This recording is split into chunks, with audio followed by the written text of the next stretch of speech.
اگر آپ کہتے ہیں نبی کی بیٹیاں 4 ہیں، آج سے اسی لمحے سے ریسرچ شروع کیجئے، جا کے پوچھئے گا کسی بھی اپنے مرضی کے مولانا سے کہ جب ہمارے نبی کی شادی ہوئی تو عمر مبارک کتنی تھی؟ شادی ہوئی نبی کی تو عمر مبارک کتنی تھی؟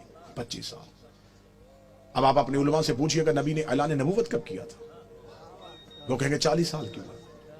25 سال سے پہلے شادی ثابت نہیں۔ پھر آپ کی اپنی کتابوں میں لکھا، شیعہ کتابوں میں یہی لکھا کہ نبی کی شادی کے 4 سال تک نبی کے ہاں اولاد نہ ہوئی، 29 سال کی عمر میں پہنچ گئے رسول، اور پہلا بیٹا پیدا ہوا جس کا نام تھا قاسم، جس کی وجہ سے نبی کی کنیت مشہور ہوئی ابو القاسم۔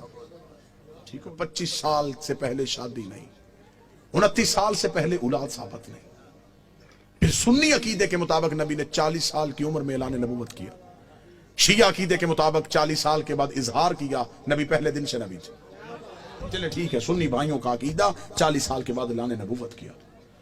پھر سنی کتابوں میں لکھا ہوا ہے کہ نبی نے اعلان نبوت سے 5 سال قبل اپنی 3 بیٹیوں کا عقد معاذ اللہ ثم معاذ اللہ 3 مشرکوں سے کروایا ہوا تھا۔ جب آپ اپنے علماء سے دلیل پوچھیں گے تو وہ کہیں گے اس لیے کہ اس وقت وہ خود نبی نہیں تھے، نبی بنے 40 سال کے بعد، تو پھر ان مشرکوں کے گھروں سے بیٹیوں کو واپس بلا لیا۔ اب میرا سنی بھائی، مر جانا ہے، سانسوں کا یقین کوئی نہیں، لمحوں کا اعتبار کوئی نہیں، قبر کی 4 دیواریں کچی ہیں، کفن میں جیب نہیں ہوتی، قبر میں الماری نہیں ہوتی، فرشتے رشوت نہیں لیتے، مولوی قبر میں چھوڑ کے واپس آ جاتا ہے۔ اپنی سانسوں کو ایک لمحے کے لیے یہاں روک کے گفتگو سنیں۔ 25 سال سے پہلے شادی ثابت نہیں، 40 سال کی عمر میں اعلان نبوت کیا۔ 25 اور 40 کے درمیان کتنے سال؟ 15 سال۔ 5 سال تک اولاد نہیں ہوئی، 15 میں سے 4 نکل گئے، 11 سال۔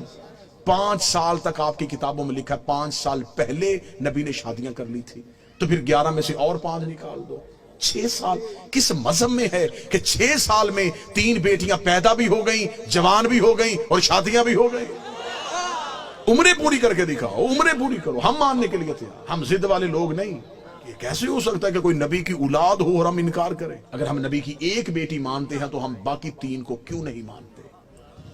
ہم انہیں بھی مانیں گے، آپ ثابت کر کے دکھاؤ۔